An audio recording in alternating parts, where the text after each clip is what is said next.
Welcome back guys. ಈ ಒಂದು ವಿಡಿಯೋದಲ್ಲಿ ಏನ್ ಹೇಳಕ್ ಹೋಗ್ತಿದ್ರೆ ಅಂದ್ರೆ ಅಂತೂ ಇಂತೂ KCET ಎಕ್ಸಾಮ್ ಮುಗೀತು.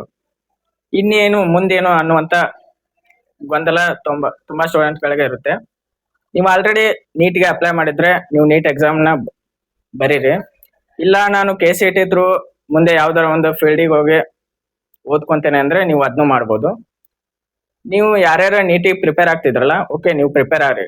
ಇನ್ ಯಾರ್ಯಾರು ಪ್ರಿಪೇರ್ ಆಗ್ತಿಲ್ಲ ಅಂದ್ರೆ ನೀಟಿಗೆ ಯಾರ್ಯಾರು ಅಪ್ಲೈ ಮಾಡಿಲ್ಲ ಅವ್ರು ಏನ್ ಮಾಡ್ಬೇಕಂದ್ರೆ ನೀವು ಗೂಗಲ್ ಹೋಗಿ KCET ಪ್ರಿಡಿಕ್ಷನ್ ಅಂತ ಒಂದು ಯಾವ್ದಾರ ವೆಬ್ಸೈಟ್ ಬರುತ್ತೆ. ಅದರಲ್ಲಿ ನಿಮ್ಮ ಬೋರ್ಡ್ ಮಾರ್ಕ್ಸ್ ಮತ್ತೆ KCET ಮಾರ್ಕ್ಸ್ ಎರಡೂನು ಹಾಕಿ ನಿಮ್ಮ ರ್ಯಾಂಕ್ ನ ಪ್ರಿಡಿಕ್ಟ್ ಮಾಡ್ಕೊಳ್ಳಿ.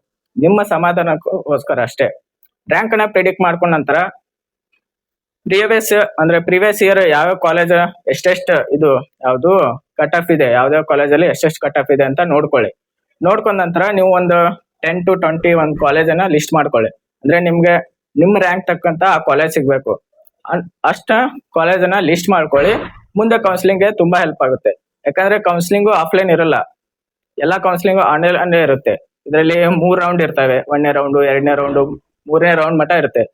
3ನೇ ರೌಂಡ್ ಲಾಸ್ಟ್ ಫೈನಲ್ ರೌಂಡ್. ಹಾಗಾಗಿ ನೀವು ಏನ್ ಮಾಡ್ಕೊಳ್ಳಿ, ಒಂದು 10 to 20 ಕಾಲೇಜನ್ನ ಹುಡುಕೊಂಡು ಇಟ್ಕೊಳ್ಳಿ.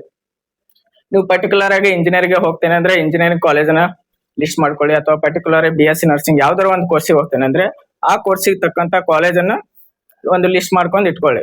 ಹಾಗಾಗಿ ನಿಮ್ಗೆ ಮುಂದೆ ತುಂಬಾ ಹೆಲ್ಪ್ ಆಗುತ್ತೆ KCET ಕೌನ್ಸಿಲಿಂಗ್ ಬಂದ ನಂತರ. ಅವಾಗ ನಿಮ್ಗೆ ಯಾವುದೇ ಗೊಂದಲ ಇರೋದಿಲ್ಲ.